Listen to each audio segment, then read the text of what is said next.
Paz do Senhor para meus amados irmãos em Cristo, amém? Quem está falando aqui é o Diácono Juliano. Eu gostaria, meus amados irmãos, de transmitir aqui uma mensagem para a sua edificação, amém? Que se encontra na primeira carta de Paulo aos Coríntios, no capítulo de número 1, no versículo 1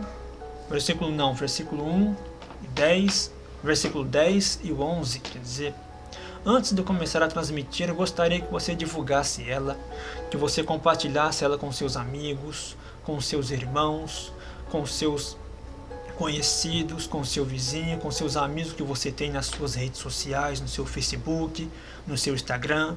Eu creio que ele irá alcançar vidas para o reino do nosso Senhor Jesus Cristo. Gostaria de deixar aqui 2 versículos para a reflexão dos meus amados irmãos que irá ver e ouvir.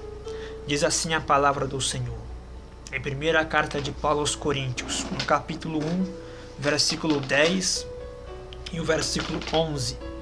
Diz assim: Rogo vós, porém, irmãos, pelo nome de nosso Senhor Jesus Cristo, que digais todos uma mesma coisa, e que não haja entre vós dissensões, antes sejais unidos, em um mesmo sentido, em um mesmo parecer. Porque a respeito de vós, irmãos meus, me foi comunicado pelos da família de Cloé, que há contenda entre vós. Quero repetir um trecho do verso 10. Antes sejais unidos em um mesmo sentido, em um mesmo parecer. Amados e queridos irmãos, antes de eu começar a ministrar estes 3 versículos para a sua meditação, eu gostaria de falar algo para ti, que antes de Paulo chegar a Corinto, quando ele chega a Corinto, ou melhor, quando ele chega da cidade de Atenas até a cidade de Corinto, Paulo, quando ele chega de Atenas até Corinto, ele encontra ali um judeu chamado Áquila, a qual eles haviam acabado de chegar da Itália, juntamente com a sua esposa Priscila, a qual um romano chamado Cláudio, um imperador romano chamado Cláudio, ele havia expulsado os judeus de Roma. E esse casal que chegaram da Itália, quando eles chegam a Corinto, e quando Paulo chega de Atenas até Corinto, Paulo passa a conhecer esse casal e Paulo passa a cooperar com eles ali na cidade de Corinto. E ali Paulo passa a trabalhar juntamente com eles, porque Paulo ele fabricava tendas, ele fazia barracas, e este casal também. E Paulo tinha a mesma profissão do que eles. E Paulo, quando chega a Corinto, passa a cooperar com eles. E diz a Bíblia que Paulo ele tinha um dia para pregar o evangelho. Todos os sábados Paulo ia às sinagogas e pregava o evangelho. Paulo ele só tinha um dia só para pregar o evangelho. Ele tinha somente o sábado devido ao seu trabalho, porque a maior parte do seu tempo era fabricar tendas, e ele só tinha o sábado para pregar o evangelho. E com a chegada de Silas e Timóteo, que vieram diretamente da Macedônia até Corinto, ali Paulo, agora não o mesmo Paulo que pregava na sinagoga todos os sábados, agora ele passa a gastar a maior parte do seu tempo na pregação do evangelho. Agora Paulo, com a chegada de Silas e Timóteo, Paulo não prega agora só no sábado, ele passa a pregar todos os dias. E ali ele entra na sinagoga e falava de Jesus com muita ousadia, com muita coragem e firmeza, afirmando aos judeus e aos gregos que Jesus Cristo era de fato e é o Messias. E ali os judeus e os gregos ficaram com inveja de Paulo. E eles começaram a se opor a Paulo. Houve uma oposição ali. E no texto que eu acabei de ler, na primeira carta de Paulo aos Coríntios, no capítulo 1, verso 10 e 11, fala que quando Paulo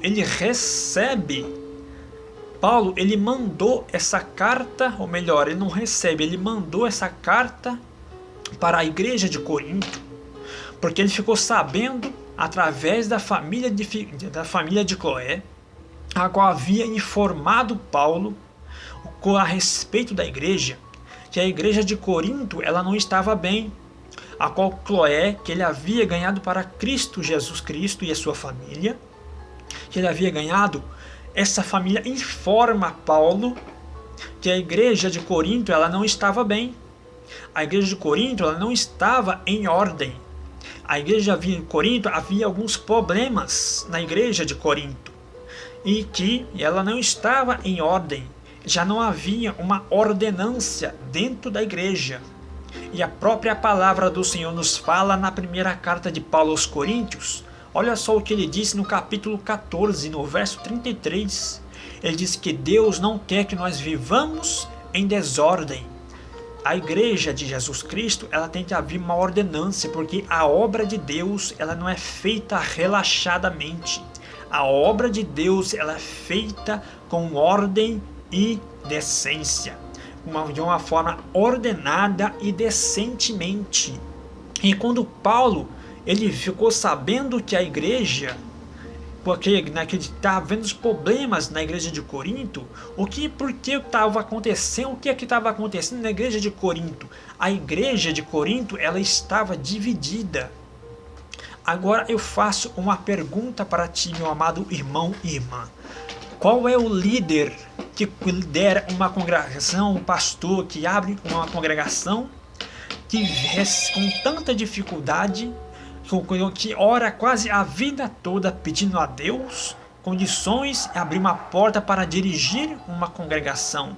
E de repente ele ouve uma notícia dizendo que a igreja está dividida. Qual é o pastor que se alegra e fique contente com uma notícia dessa?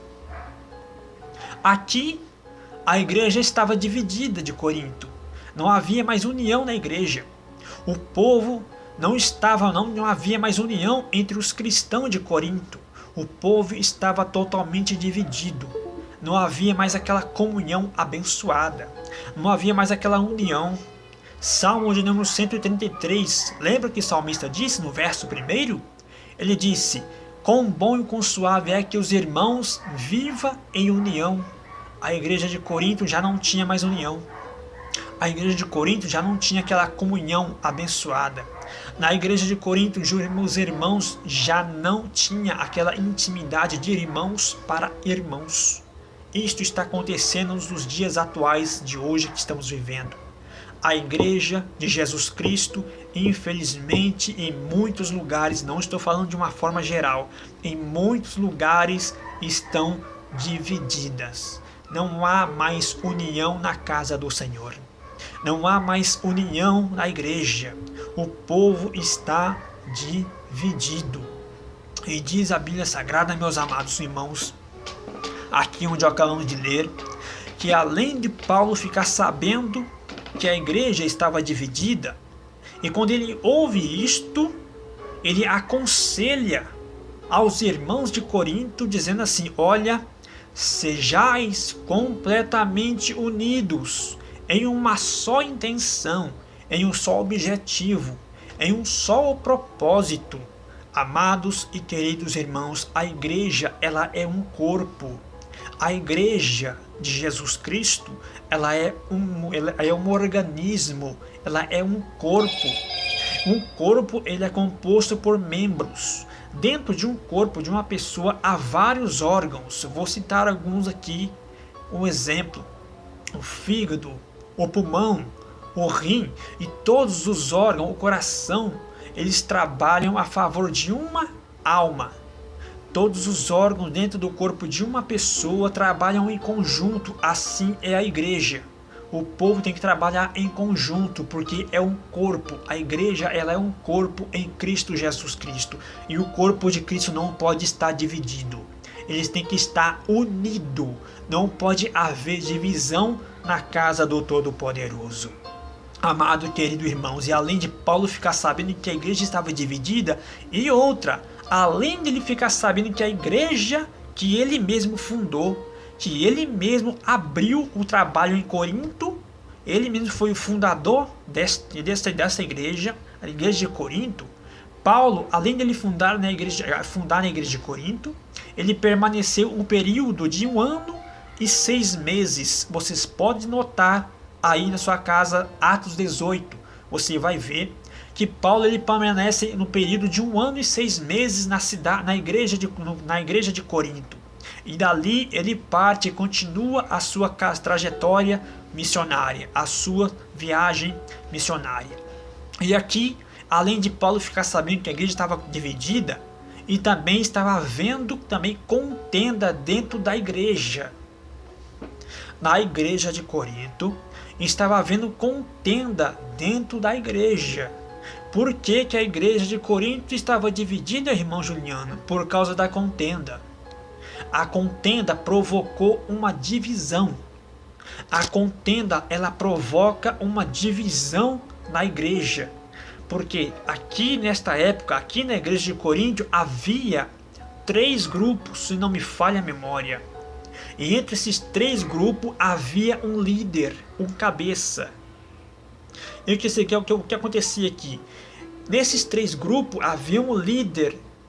E quem fazia parte do grupo, em cada desses 3 grupos havia um líder. E as pessoas davam mais importância ao seu líder e menos importância ao outro. Eles diziam que um era melhor do que o outro, que um era maior do que o outro. Não existe ninguém melhor e nem maior do que ninguém. Maior somente aquele que está sentado à direita do trono do Todo-Poderoso, chamado Jesus Cristo de Nazaré. Ele é o maior profeta, porque o próprio Senhor Jesus nos ensina no Evangelho de Mateus, no capítulo número 18. Veja que não existe pessoa importante, homem importante, mulher importante, grandes pregadores, grandes missionários, grandes cantores, grandes é Jesus Cristo de Nazaré. Ele mesmo nos ensina em Mateus 18, verso 4, veja o que Jesus nos ensina. Jesus disse: a pessoa mais importante no reino dos céus é aquela que se humilha. É aquela que se humilha, que desce as águas, como Jesus desceu as águas, que se humilha. E aqui, amados, além de Paulo ficar sabendo que havia contenda na igreja, a igreja, para ficar dividida, o que provoca uma divisão na igreja são contendas. Recentemente eu vi um vídeo nas redes sociais, se não me engano foi no Facebook, de um membro dentro da igreja durante um culto, ele dançando hip hop na frente do púlpito. Eu vou repetir. Um membro engravatado no meio durante o culto, a igreja cheia, e durante o culto ele dança hip hop na frente do púlpito. Olha o ponto que a igreja de Jesus chegou. Eu, amado irmão, ouve isso e grave. Jesus Cristo não vai vir buscar uma igreja dessa. Jesus Cristo ele não vai vir buscar uma igreja moderna. Jesus Cristo não vai vir buscar uma igreja que se corrompe com os hábitos do mundo. Jesus Cristo não vai vir buscar uma igreja aventureira, uma igreja uma igreja aventureira, uma igreja que só de diversão, uma igreja que utiliza estratégia fora da palavra de Deus para poder atrair pessoas. E Jesus vai vir buscar uma igreja santa, lavada e remida pelo sangue do Cordeiro. Esta é a igreja que Jesus vai vir buscar. Amém?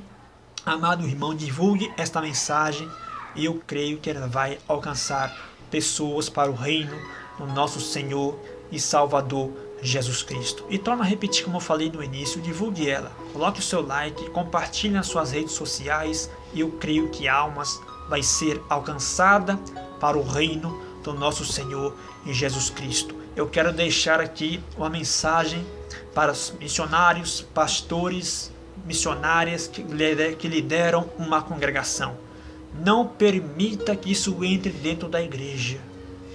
Não permita que esses hábitos do mundo Entre dentro da casa do Senhor, porque a igreja não é lugar de diversão. A igreja não é lugar de dançar forró. A igreja não é lugar de dançar hip hop. A igreja é uma casa de oração. É onde você vai para adorar a Deus. É onde você vai para glorificar ao Deus Todo-Poderoso. É um lugar de comunhão, é um lugar de adoração, é onde o lugar onde Deus manifesta a glória dele. Por que muitos lugares Deus já não manifesta mais? Por causa que o povo está se corrompendo com este mundo. O povo está se corrompendo com os costumes do mundo. Estão plantando nos dias de hoje, dentro da igreja, hábitos do mundo, estratégia no mundo para poder atrair pessoas. E a única forma, e não existe outra forma, de atrair pessoas é só por meio da palavra de Deus. Só ela tem poder para atrair almas para o reino de Jesus Cristo, porque ele mesmo ensinou: ide por todo mundo e pregai o evangelho a toda criatura. É só ela tem poder para atrair pessoas para Cristo Jesus. Divulgue essa mensagem, amado. É simples, eu creio que você irá compreender. Amém? Fique com Deus, a paz do Senhor e um grande abraço.